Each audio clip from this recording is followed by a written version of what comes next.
జిల్లా జంగారెడ్డిగూడెం మండలం తాడువాయిలో దారుణం చోటు చేసుకుంది. కొందరు దుండగులు భారత రాజ్యాంగ నిర్మాత బాబాసాహెబ్ అంబేద్కర్ గారి విగ్రహాన్ని ధ్వంసం చేశారు.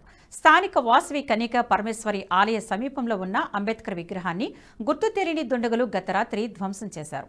అంబేద్కర్ విగ్రహానికి ఉన్న చేతివేళ్లు, ముక్కు, కళ్లను ధ్వంసం చేశారు. దీంతో ఈ ఘటనకు పాల్పడిన వారిని కఠినంగా శిక్షించాలని అంబేద్కర్ యూత్ సభ్యులు డిమాండ్ చేస్తూ ధర్నా నిర్వహించారు. ఇలాంటి ఘటనలు జరగకుండా చూడాలని కోరుతూ హైవేపై ధర్నా నిర్వహించారు.